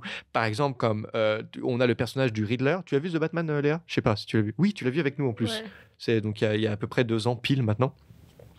Mais le personnage du Riddler qui est parfaitement fou, ça on le comprend, et Batman qui doit résoudre les énigmes du Riddler n'utilise jamais véritablement de sa folie parce qu'on sait que Batman c'est quand même quelqu'un de fou à la base, et on n'utilise jamais son côté torturé et fou pour lui faire résoudre les énigmes du Riddler. Je trouve il y a jamais ce truc où en fait on va montrer qu'ils sont un petit peu pareils et que c'est pour ça que Batman peut résoudre ces énigmes. Mais et là c'est marrant parce que non mais c'est pour revenir pareil, je suis d'accord avec toi, mais et là dans ce film au moins on sent que le personnage il est un peu, on sent qu'il est vraiment pas correct et qu'il utilise ce côté un peu amoral, un peu sociopathe pour résoudre le problème qui nous est donné dans le film. Et ça, je trouve que, pour le coup, j'aurais aimé que cette partie soit un peu extirpée, qu'on en mette un peu dans The Batman, parce que c'est un des éléments du film des Chambres Rouges que j'ai beaucoup aimé, parce que je n'ai pas détesté le film, hein, comme vous le savez, j'ai juste trouvé son personnage faussement subtil. Mais enfin, voilà. Tanguy. Alors du coup, c'est marrant que tu parles de The Batman, parce qu'en fait, le problème que j'ai eu avec ce film-là, et qui fait que je suis d'accord avec toi par rapport au fait qu'on n'a pas, c'est pas vraiment concentré sur la folie pour aider à résoudre l'enquête. J'ai le sentiment pareil, comme pour ce film-là, que c'est un peu à vouloir faire beaucoup trop de choses, à vouloir parler de la fan hystérique, les trucs comme ça. Enfin, hystérique, pas non plus, mais que, en fait, pareil, il ne sait pas exactement sur quoi il devrait se concentrer, sur quoi il devrait raconter. Et c'est marrant de faire le lien entre ces deux films. D'accord, voilà, c'est tout. Et d'ailleurs, en parlant de retour sur les films, il y a Maxime qui n'est pas présent, mais qui avait beaucoup envie de parler de ce film. C'est dommage. Non, mais je vais tout simplement conseiller. Fallait être là. Exactement. Mais je me suis dit, on va être gentil, on va lui laisser une petite section. Nous, à l'heure actuelle, c'est-à-dire, nous sommes quel jour actuellement? Nous sommes le vendredi 26 janvier. On va l'appeler sur Zoom. Non, nous ne savons pas ce qu'il va dire. Mais il y a son hologramme. Putain, la vache. Ça sera que le moi du futur ou le nous du futur qui sauront ce qu'il va nous dire. Mais on va lui donner une petite rubrique pour qu'il puisse parler du film maintenant. Bonjour tout le monde, je suis tellement dégoûté de ne pas pouvoir être là pour vous parler des Chambres Rouges parce que je pense que c'est un film dont il faut discuter avec les gens à la sortie. C'est un film qui pose beaucoup plus de questions qu'il n'apporte de réponses et je trouve personnellement qu'il le fait juste assez bien. Parce que je suis sorti de là évidemment interrogé, évidemment perplexe par rapport à ce que je venais de voir, même frustré de ne pas avoir les réponses que j'aurais aimé avoir.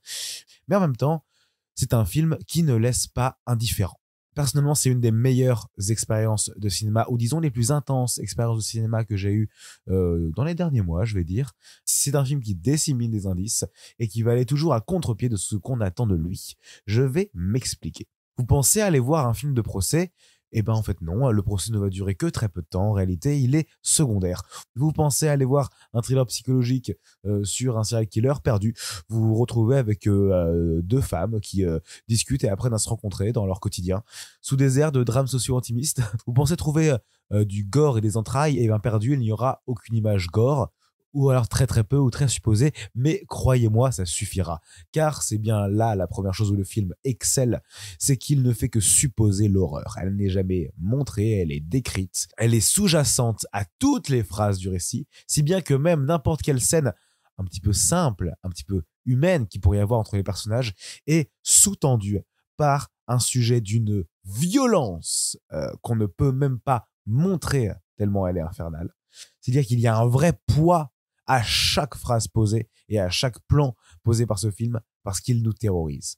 Le film aborde des questionnements extrêmement actuels sur le regard que l'on porte sur des images, sur des gens, après sur la vie en général, sur bref, l'intention que l'on met dans le regard. Et si vous voyez le film, vous verrez que il n'est question que de jeu de regard tout le long du film. Énormément de dialogues, énormément de rapports entre les personnages ne se font que dans un jeu de regard. Toute la question du film, c'est toujours qu'y a-t-il derrière ce regard? Que place-t-on dans ses yeux? Et il est évidemment représenté avec son personnage principal, Kellyanne. D'ailleurs, une interprétation chirurgicale de Juliette Gary-Epi, qui est quelqu'un qu'il faudra suivre dès maintenant. Vraiment, je pense sincèrement que c'est un très grand rôle de cinéma parce qu'il regroupe énormément de thématiques et qu'il est brillamment interprété.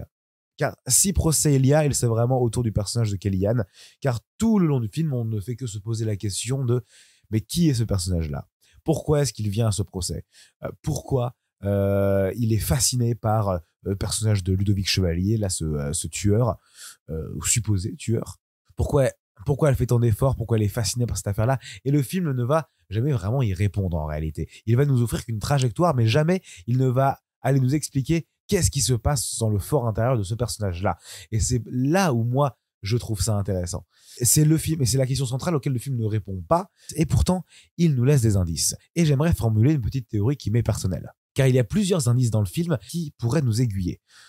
Si vous vous souvenez bien, si j'énumère un petit peu, commençons par l'IA de Kellyanne, qui s'appelle Guenièvre.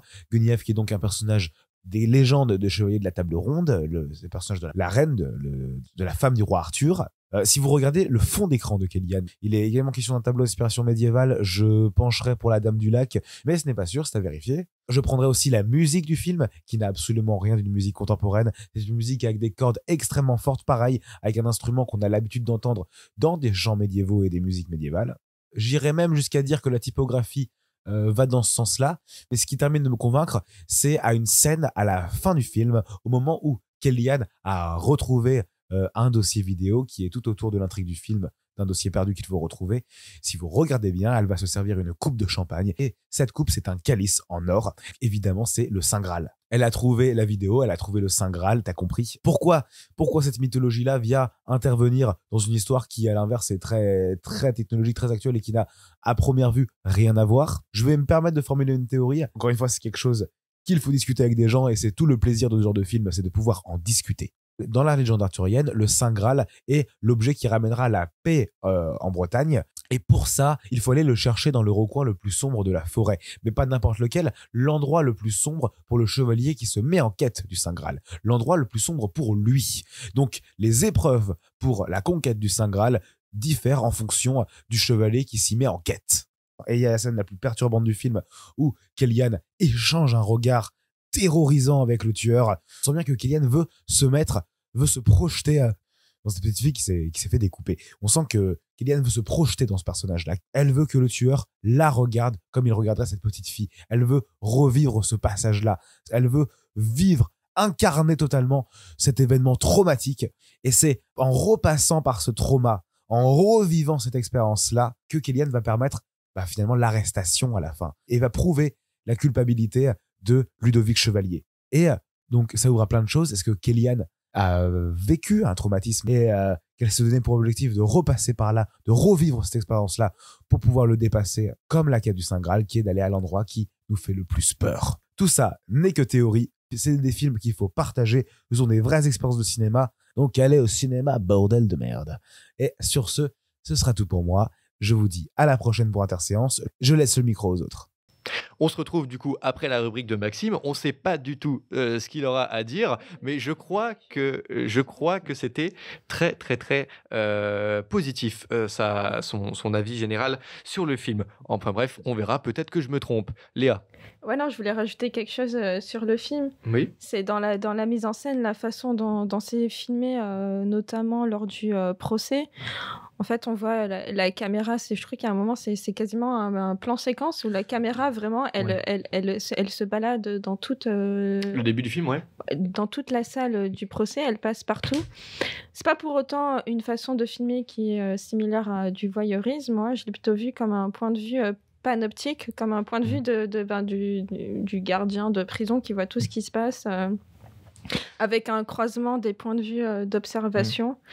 Et voilà, j'ai vraiment bien apprécié ces scènes-là avec une lenteur de la mise en scène. Mais comment vous l'avez... Moi, je suis d'accord. J'ai pas trouvé le film si voyeuriste que ça, moi, justement. Non, justement, c'est ce que je dis. Non, c'est vrai que c'est plutôt intéressant. J'ai pas vu de voyeurisme dans la scène de début. J'ai plutôt vu cette scène du début comme une sorte, ce grand plan séquence du début comme un appât. C'est-à-dire que... Là, je parle de la façon dont c'est filmé vraiment dans le procès. Oui, exactement. Je vais parler de son utilisation de la caméra et de sa mise en scène.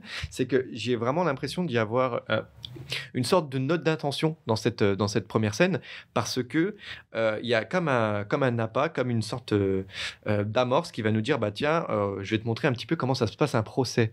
J'ai un peu l'impression que tu vois, il nous montre tout le procès. Tiens, on se dit moi je suis vraiment happé, j'aime bien ces trucs de procès là, tu vois. Je me dis tiens, c'est super intéressant qu'il me montre un petit peu comment ça se passe au Québec et tout. Et en fait, pour un plan séquence qui dure bien 15 minutes, je dirais. Il dure bien. C'est long, peut-être pas 15 minutes, mais ouais. Mais il est quand même super long.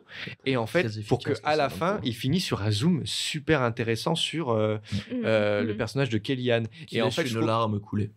Et oui, c'est dans cette scène-là ça finit par une larme coulée. Et c'est un truc intéressant qui nous dit que je te montre comment ça marche un procès, mais au fond, je vais pas te parler de ça, je vais te parler d'elle, tu vois. Et je trouvais que c'était un moyen super intéressant de raconter ce truc-là. Je les ai laissés bouche bée, visiblement. Ah non, t'as conclu. Bah oui, non, mais t'as parfaitement conclu. Ouais, super. On applaudit. Et puis, en tout cas, ça a été quand même une bonne séance pour moi. J'étais très content de voir ce film et tout, que je n'ai encore une fois pas détesté. J'ai juste parfois eu un peu de mal avec des zones d'ombre qui me paraissaient factices. Mais enfin voilà, chacun en pensera ce qu'il veut. Est-ce que vous êtes chaud pour passer au prochain film ? Tout aussi intéressant, il me semble. Allons-y. Allez, on est parti pour le Japon d'après-guerre. Let's go voir Godzilla Minus One.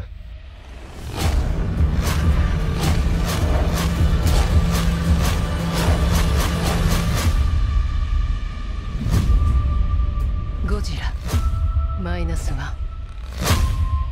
Godzilla Minus One a bénéficié d'une ressortie. Enfin, on peut appeler ça une ressortie parce qu'il était sorti seulement au Japon. Il était sorti seulement au Japon, puis 2 jours en France. Exactement. Et il n'est pas assez de temps pour voir le film. Exactement. Et là, il bénéficie il est sorti 2 semaines. Ouais, c'est ça. Je crois qu'il est encore en salle au moment où on enregistre le podcast. Et du coup, Tanguy, ici présent, est très très fan de cet univers et il va nous laisser un peu nous parler du film et parler un petit peu de tout son univers de création. Alors très très fan, je vais pas exagérer non plus, mais Godzilla Minus One qui est ça doit être quoi, le 25e film Godzilla 40e, et encore 40e, oui, non mais en plus je pense qu'on est vraiment à ça, et encore japonais, parce qu'il y a aussi les autres de Warner, mais on va pas en parler. Réalisé par Takashi Yamazaki, qui est aussi le responsable superviseur des effets spéciaux, je n'ai pas exactement le terme en tête. Sur le film en question Sur le film en question. Spéciaux, ouais. Du coup, et ça expliquerait pourquoi, avec un petit budget, ils sont capables de battre des grosses productions, mais on va revenir dessus. Le réel est sûr et certain de ce qu'il peut faire, de ce qu'il doit faire, et qu'il n'y aura pas de changement, quoi. En fait, l'avantage, c'est que tu sais comment planifier ton budget, et que tu vas pas avoir à changer 500 fois les scènes. Je ne vais pas faire de référence. Ne citons pas. Et du coup, pour ce Godzilla-là, alors que tous les derniers films qu'on a eu se concentraient sur moderniser, on va dire, non pas que le film n'est pas moderne, mais disons placer l'histoire de Godzilla dans un contexte contemporain. On retourne aux origines de Godzilla, cette fois-ci avant la fin de la Seconde Guerre mondiale, en tout cas au début du film, et juste après, pendant la reconstruction du Japon. Ce qui, personnellement, je trouve être un axe qui est très intéressant. Alors, j'avais vu le premier il y a très très longtemps, donc j'ai plus exactement tous les éléments en tête. Mais il y a un peu une façon de déplacer Godzilla qui, si jamais vous ne le connaissez pas, a toujours été une métaphore de la menace atomique, à plus une espèce de peur de la guerre et du passé du Japon. Ouais. Et d'ailleurs, désolé, je n'ai pas l'habitude de faire ça, excusez-moi, cher auditeur. Et d'ailleurs, un truc que j'ai trouvé ça intéressant dans ce film-là, c'est que Godzilla existe déjà au début du film comme une espèce de, justement, menace sous-jacente. Par rapport aux Japonais. Ouais. D'ailleurs, un des problèmes que je vais avoir avec le film, c'est qu'il a fait jamais exister en fait cette menace sous-jacente. C'est-à-dire qu'on te la met dans la gueule dès le début. Et ça, moi, ça m'a profondément gêné. C'est-à-dire que première scène, on te le montre, on te le dit par 2-3 répliques que mais en fait c'est Godzilla, vous connaissez pas, mais moi je le connais et tout. Mais il a pas fait durer un petit peu ce mystère. C'est peut-être pour dénoter un peu des films Godzilla précédents, mais j'ai été profondément gêné par ce côté. Viens, tiens, je te le mets dans la gueule. Dès le début. C'est peut-être l'un des reproches que j'aurais à faire au film, c'est que, bon, encore une fois, ils ont sauvé au 40e film, sans compter les animations et trucs comme ça. Je pense que c'était, tu vois, un peu comme dans les derniers Spider-Man, on va pas trop faire l'histoire avec Oncle Ben. C'est que on sait comment ça va être mis en place, et je trouve que c'est intéressant, peut-être que justement, ils connaissent déjà cette créature. Ça fonctionnerait peut-être avec le côté menace de la guerre, un truc comme ça. Surtout qu'il y a aussi un truc que j'ai trouvé très intéressant, c'est que le protagoniste, Koichi Shikishima, est un kamikaze raté. C'est peut-être pas le bon terme, c'est horrible. J'ai trouvé que c'était un nom qui était aussi très c'est très hard en fait. On est dans un blockbuster globalement grand public, mais qui ose quand même aborder des thèmes, notamment par rapport à l'histoire du Japon. Et si on met ce film là dans ce contexte, dans un blockbuster japonais qui est censé parler des Japonais, et quelque chose que je trouvais plutôt intéressant à aborder. Voilà.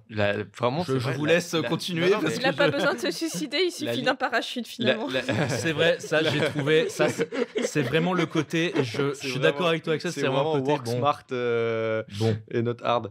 Mais oui. Mais je pense qu'on aura le temps de revenir là-dessus. Léa.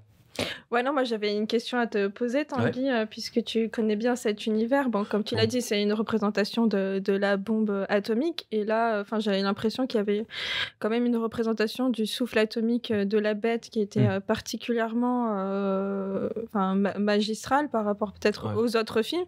J'ai trouvé des vidéos sur YouTube d'évolution de ces trucs-là, de cette lumière bleue notamment. Il y en a une qui a dépassé les 172 millions de vues quand même.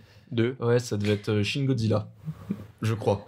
Enfin, j'en parlerai plus tard dessus là, mais ça serait j'ai pas dû suivre. Comment ça ? Là, en fait, concernant la lumière bleue, qui est propulsée par Godzilla, qui est une représentation de la bombe atomique. Voilà, du souffle atomique. Sur YouTube, en fait, tu peux voir des vidéos. Des compiles. Voilà, mais il y en a plus de 500. de tous les souffles qui sont présents dans tous les films, quoi. Il y en a, je crois, on est à 38, où tu disais peut-être plus. Et donc, il y a une de ces vidéos-là qui fait 172 millions de vues, quand même. Putain, les mecs. Non, mais c'est devenu... mais c'est très intéressant. C'est dans quel Star Wars où t'as le bruit d'une explosion d'une planète qui est devenue hyper culte. Ah oui, non, c'est dans l'épisode 2, le bruit de la bombe de Jango Fett. En plus, la vidéo dure quand même 18 minutes ou un truc du genre. C'est quand même assez long parce que t'as tous les films qui sont... version. Mais ça, c'est un truc qui est fascinant et je pense qu'on pourrait en parler des heures par rapport à Godzilla. C'est qu'avant, un monstre qui justement représentait cette peur justement du souffle atomique, de ce que ça pourrait être, que ça pourrait détruire, c'est un peu devenu un héros japonais, au point où c'est un peu aussi l'angle qu'ils ont pris pour les films récents américains. C'est plus un super-héros qu'autre chose, une représentation de la nature qui viendrait recréer un autre. Et je trouve ça que c'était plutôt intéressant. Et ça s'adapte surtout aux époques. Et pour parler du film en lui-même, toi Léa, qu'est-ce que t'as retenu de ce film, toi qui n'as pas vraiment l'habitude, donc tu m'as dit, de voir ce genre de film? Moi déjà, j'ai adoré la musique, le sound design. Et ensuite, justement, comme je suis pas habituée, dans mon siège, j'avoue que j'ai rigolé par moments. Ben voilà. Mais je crois que c'est ça le problème du film que je vais avoir avec le film. C'est le problème que je vais aussi avoir avec le film. Je sais pas pourquoi j'ai rigolé, notamment lors de la première séquence. C'était touchant, cette question de la fraternité et cette question du kamikaze raté. Et puis, Voilà, enfin, il y a... Mais je sais pas pourquoi je me sentais seule un peu. Je pense que je vais t'accompagner dans ton retour. Bah, vas-y, réponds. Parce que... Bah, tu sais quoi, je vais y aller. En fait, ce qu'il y a, c'est que je suis pas rentré une minute dans le film, en fait. C'est-à-dire que dès le début, il y a un côté... En fait...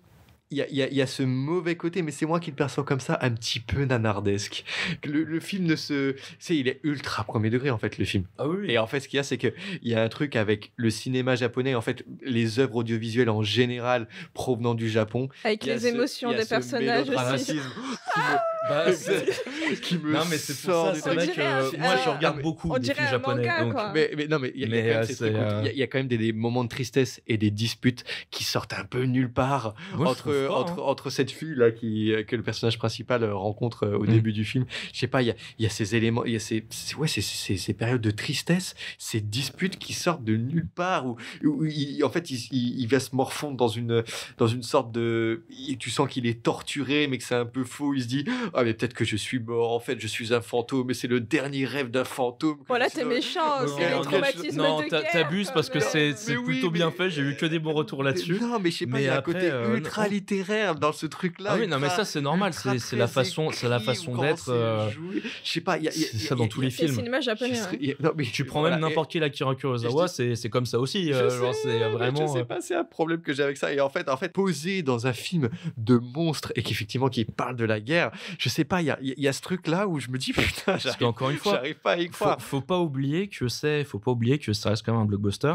Et aussi, il y a autre chose dans le cinéma en fait japonais, dans les œuvres audiovisuelles japonaises, c'est cette volonté toujours de tout justifier. C'est-à-dire qu'on est obligé de nous dire pourquoi à chaque fois ça s'est passé comme ça. Et spoiler, à la fin du film, le coup du siège éjectable, on l'avait compris à des kilomètres. Tu nous as coupé une conversation. Dommage. Le fait de me couper cette conversation, j'ai compris ce que tu voulais dire. Mais ça, tu vois, c'est vraiment gratuit. Ça, je suis parfaitement d'accord, c'est complètement gratuit. Vraiment comme dans un animé, quoi. Et ben non, on va te remontrer pourquoi il a réussi à faire comme ça. Et en fait, alors qu'on l'avait compris, il y a ce truc-là où je me dis, mais c'est peut-être un point de vue purement un petit peu occidentalo-centré, je ne saurais pas comment dire. Non mais il y a de ça. Je me rappelle, moi je regarde beaucoup de films asiatiques sur les Takeshi Miike et des trucs comme ça, donc voilà, j'ai vu. Pourquoi tu vois, tu rigoles? Je rigole parce que ça fait 50 fois. C'est raciste, monsieur. Mais pas du tout. Ça me fait rire parce que ça fait 50 fois dans le podcast que tu nous dis que tu regardes du cinéma asiatique. Non, mais c'est à 50 fois, mais c'est vrai que moi je me souviens, t'as un espèce de temps d'adaptation justement à te dire ah ok, c'est un peu étrange cette façon de jouer, ça peut très vite sortir du film, mais c'est pour ça que je peux comprendre que certaines personnes aient un problème par rapport à ça, et même je l'entendais dans la salle. T'entendais aussi des petits rires de temps en temps, mais qui t'agaçaient t'en avais qui m'agaçaient. Encore une fois, quand un mec qui vient de perdre sa femme, il abandonne son bébé, il y a un gars qui rigole, je suis désolé. Et je dis ça, c'était. Désolé, je rigole, mais... non, mais voilà. Je sais pas, mais même l'histoire avec sa femme. Enfin, je suis désolé. Qui n'est pas sa femme. Sa non-femme. Moi, j'ai trouvé ça intéressant parce qu'encore une fois, si tu pars du principe que ça parle de la reconstruction du Japon, t'as vraiment cette métaphore des Japonais qui étaient traumatisés. Sans partir directement avec des histoires d'honneur, on aurait peut-être dû y aller. Il y a un truc, il y a une phrase qui est horrible au début du film où c'est vraiment si tu t'es kamikaze à Pearl Harbor, ça se trouve on n'aurait peut-être pas eu ça. C'est quand même terrible à dire. Le mec, on lui dit si t'es vivant, c'est de ta faute. Il y a vraiment ce truc comme ça où il y a une espèce de ressenti. Et à la fin, c'est même pas le gouvernement japonais, c'est les gens de la ville qui se mettent ensemble pour justement combattre cette menace. Et il y a un truc que j'ai trouvé qui était très intéressant où on parle vraiment de la reconstruction d'un pays par rapport justement à cette histoire de monstres, et ne serait-ce que la maison par exemple des trois protagonistes qui ne sont pas ensemble d'ailleurs, qui recueillent une petite fille qui est complètement en ruine, toute la vie est en ruine, et qui petit à petit il travaille, il fait comme ça. Alors pour le coup c'est très très conservateur, très encore une fois c'est le Japon très traditionnaliste, encore une fois, où justement t'as ce côté essayer de reconstruire une famille, reconstruire une maison, et j'ai trouvé que tout ça c'était intéressant. Il y a un côté Independence Day ce qui est ironique parce que Roland Emmerich a fait un Godzilla qui lui aussi, on va pas en parler, mais voilà, c'est non c'est vrai qu'il y a cette question de reconstruction. Il y a cette aussi dans le film, il y a aussi ce truc où ça permet au Japon de gagner leur guerre, puisque à la fin, encore une fois, spoil, ils arrivent à venir à bout de Godzilla Godzilla et c'est cette image de le Japon a réussi à gagner leur guerre. Et un autre point hyper intéressant, c'est que contrairement à beaucoup de films américains, là il y a une vraie recherche scientifique de comment on pourrait vaincre Godzilla, par quel procédé scientifique, quelle expérience qu'on va faire, quel plan on va avoir pour venir à bout de lui, d'une autre manière que de lui balancer une nuque dans la gueule. C'est normal parce que, encore une fois, en plus, le contexte est que ça se passe, on n'est même pas encore aux années 50, je me souviens bien. Non, juste avant. Et surtout, pour une créature qui a été créée à cause des radiations, ce serait complètement stupide, n'est-ce pas Hollywood ou américain de lui balancer d'essayer de balancer une nuque. D'ailleurs, c'est le truc qu'il y a dans le Godzilla de Gareth Edwards, que moi j'aime bien. Désolé, je vous emmerde si vous n'êtes pas d'accord. Non, j'ai plutôt bien aimé. Où justement, tout le truc, c'est d'essayer de ramener une nuque pour tuer les monstres, sauf qu'ils finissent par la manger parce qu'ils se nourrissent de radiation. Et moi, je suis parfaitement d'accord. Je trouve que, franchement, tout ce film-là, je peux comprendre que ça fonctionne parce que y a des bonnes valeurs, la morale est bien et tout ça, je trouve que tout est bien. Franchement, pour un blockbuster, ça fait du bien en fait d'avoir quelque chose qui arrive à se prendre au sérieux, relâcher quand même la pression de temps en temps, et surtout qu'il y a des personnages qui je trouve finissent quand même par être attachants. Général, même si encore une fois c'est pas non plus la subtilité la plus développée, on va dire. Et toi Léa, concernant la créature de Godzilla en elle-même, qu'est-ce que tu as pu percevoir dans ce film? À quoi ça t'a fait penser? Ce Godzilla m'a beaucoup impressionnée et j'ai surtout apprécié la façon dont il était mis en scène. Enfin, c'est vraiment un monstre absolu on a l'impression qu'à la fois il a absolument aucune conscience, d'un point de vue moral forcément, mais par contre il est hyper stratégique, c'est vraiment le mal absolu. Et il y a une personnification un peu Godzilla, c'est quoi? C'est un peu le mélange entre la peur de l'océan, donc tout ce qui est lié avec un peu les tsunamis, on l'a dit, la bombe atomique, l'arrivée des ennemis. C'est la baleine, le traumatisme de la guerre mais c'est un mélange entre la baleine et le gorille. Enfin, il y a un peu, c'est un peu tout et n'importe quoi, mais c'est vrai qu'il y a un truc par rapport à et pour revenir à ce que je disais avant, par rapport à ce qu'il représente de la peur de ce qui s'est passé pendant la guerre, un peu ce traumatisme-là, le fait d'avoir une créature qui revient de son passé et qui en fait, au moment où il commençait à se reconstruire, redétruit tout. Je trouve que c'est vraiment très intelligent comme révision, en tout cas réadaptation de Godzilla.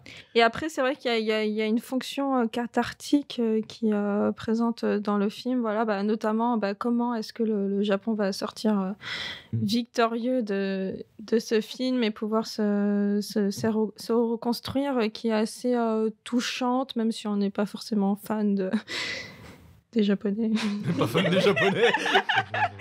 Un célèbre maire disait: j'en ai rien à foutre des Japonais, de leurs compliments. Ce n'est pas de moi, c'était une référence à un nanar, ne vous inquiétez pas.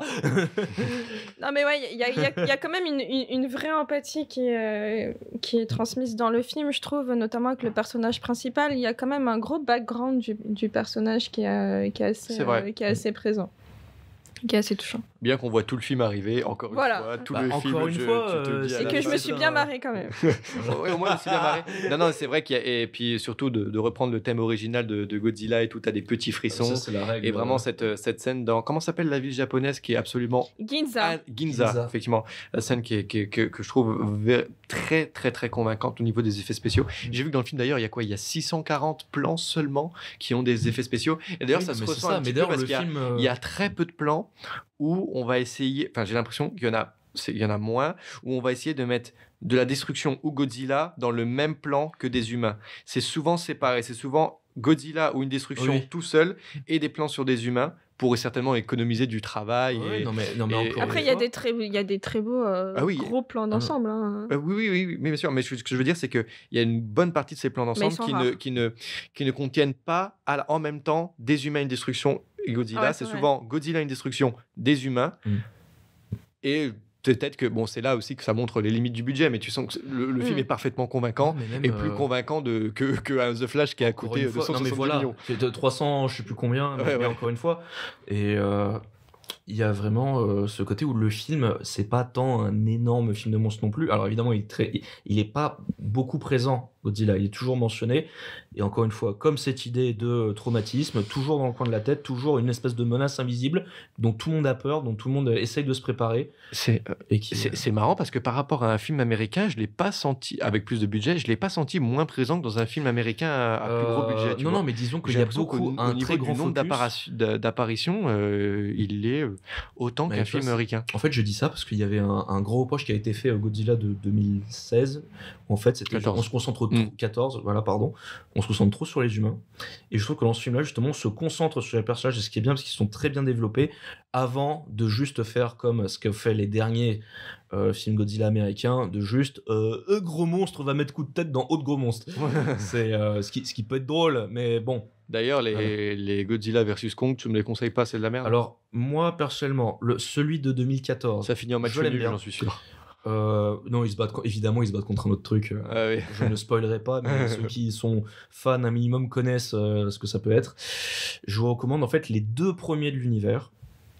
Le premier qui je trouve est un film qui niveau effets spéciaux est magnifique et plutôt cool à regarder, et le 2 où disons que c'est juste du bourrinage complet en CG plutôt joli, mais là pour le coup vous allez vraiment vous lâcher niveau blague, c'est vraiment du pur Marvel, mais du bon Marvel on va dire, c'est pas Marvel hein, mais vous voyez ce que je veux dire. Ouais. Du blockbuster un peu bourrin con, et après les autres, bon écoutez, il y a eu le King Kong bon, voilà.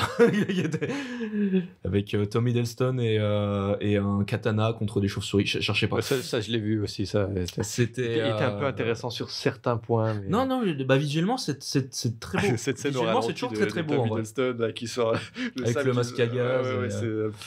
Non, mais enfin, voilà. Et autre point très intéressant aussi, Tanguy, tu m'as dit que toi aussi, dernièrement, il y a quelques semaines, tu avais vu le Shin Godzilla. Voilà, justement, c'est là-dessus que je voulais enchaîner. Si je devais faire une recommandation, ce serait Shin Godzilla de Hideaki Anno, que vous connaissez sûrement si vous avez regardé la fameuse série animée Neon Genesis Evangelion, qui a adapté un film Godzilla en le remettant à jour, en déplaçant la menace nucléaire après les événements de Fukushima.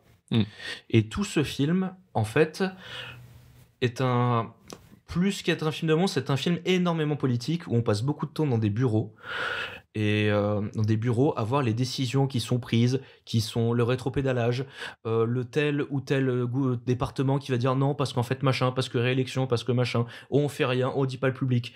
Et c'est très un politique. Film qui est absolument, je trouve personnellement fascinant, même s'il y a un truc. Et c'était en ayant vu, alors malheureusement qui n'est pas sorti en France, si ce n'est dans certains petits cinémas l'année dernière. Il y a un truc que je trouve dommage, c'est qu'il y a énormément d'explications sur qu'est-ce que fait tel ou tel département, l'écologie, machin, truc comme ça. Et même si ça peut être très intéressant et que la mise en scène est assez bonne pour que ce ne soit pas chiant, ça peut être repoussant. Mais c'est un film qui est très très beau, qui a des bons effets spéciaux, une musique absolument magnifique, un Godzilla qui est vraiment en fait le plus terrifiant possible, qui est une espèce de créature qui un peu on pourrait faire parler avec, je sais pas, réchauffement climatique, qui n'arrête pas de muter en permanence, qui est en souffrance du début à la fin, qui est juste en fait en train de se défendre en permanence, qui ne fait que évoluer. C'est très très bien. Et excusez-moi pour les sirènes. On connaît.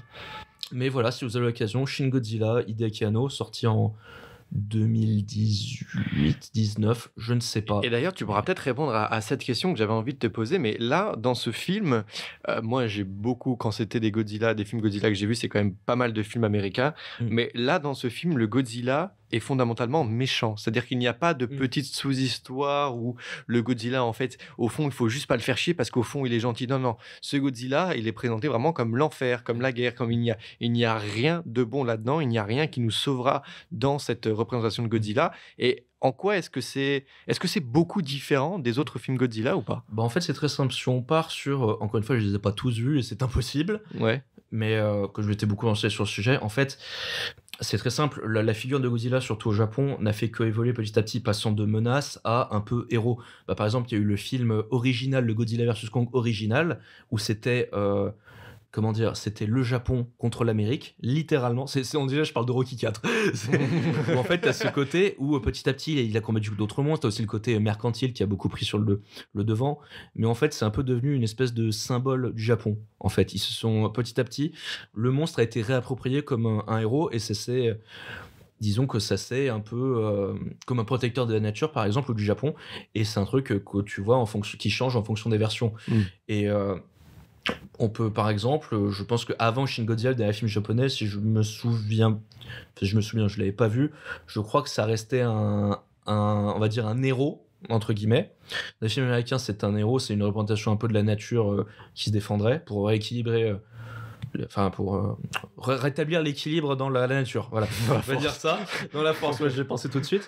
Et là, on est revenu à un Godzilla qui est purement méchant, purement destructeur, terrifiant. Et voilà, c'est un truc en fait qui change petit à petit en fonction des époques. Et encore une fois, que ce soit avec ce film-là ou Shin Godzilla qui le remet dans un contexte ultra moderne et qui replace la bombe atomique par la centrale nucléaire, il s'adapte à l'époque. Tout comme il s'adapte dans le film, il mute en fonction des événements et de ce qui se passe. C'est très intéressant, merci. Ok, du coup, ça me fait une réponse très très complète. J'en attendrai pas moins de toi, Tanguy. Merci beaucoup. Léa, tu voulais rebondir sur un autre truc ou est-ce qu'on en a terminé avec ce film ? Non, on en a terminé. Je crois qu'on en a terminé avec le podcast en lui-même, enfin, pour aujourd'hui. Oui, on va s'arrêter là. Merci de nous avoir suivis pendant, je dirais, à vue d'œil comme ça, une petite 1h30, peut-être un petit peu moins. Mais enfin, je pense qu'on va revenir très vite, puisque ce mois-ci, il y a d'autres films super intéressants, comme le dernier Todd Haynes, Iron Claw, ou même La Zone d'intérêt, dont on a très envie de vous parler. On va essayer de faire ça. Ouais, pardon, ça a l'air très... Ah, putain. Putain, il était obligé, cet enfoiré. Horrible. Voilà. Quand on a le synopsis. On va essayer de revenir vite. On va essayer de revenir vite pour vous parler de ces prochains films qui ont l'air très intéressants, eux aussi. Sur ce, on vous remercie. On remercie aussi la famille de Tanguy qui nous a gentiment prêté leur appartement pour enregistrer le podcast. Oui, c'est très très joli. Vous ne pouvez pas voir, mais il faut savoir que Interséance est un podcast nomade, c'est-à-dire qu'on enregistre plus ou moins là où on peut. Voilà.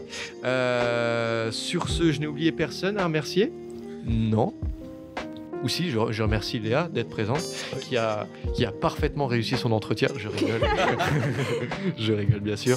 Mais ça a été super. Et on se retrouve très vite alors avec, je l'espère, un peu plus de monde cette fois-ci. Mais enfin voilà, on vous fait tous de gros bisous et à la prochaine. Bisous. Attends, j'avais écrit une blague, j'ai pas pu la dire. Fais ta blague. Tiens. Allez, Léa veut faire une blague. Non, mais... Fais ta blague, y a pas de souci. Non, mais pas pour la fin. Si, fais-la. Ça va être marrant de la faire à contre-temps, c'est ça qui est bien. Ah ok, ouais. Donc on est dans la légende de Léa. Non mais c'est drôle parce que quand tu tapes sur YouTube Chambre Rouge, tu tombes en fait sur la scène de la Chambre Rouge dans 50 nuances de Grey. Bon, voilà. Je n'ai pas vu ce film. Oh là là. Il y a une chambre rouge dans... Non mais... c'est la fameuse chambre où ça part... Ouais. Applaudissez. Tu peux censurer. C'est nul. Bon, enfin, c'est cette lucidité de Léa de dire c'est... Désolé, l'intérêt n'était pas dans la zone. Oh non, putain, oula. Oh là là, Tanguy. Allez, je crois vraiment que ça veut dire qu'il faut qu'on s'arrête là, messieurs, dames. Merci de nous avoir écoutés et à la prochaine. Ciao, bisous. Tout le monde fait bisous. Bisous. Ciao.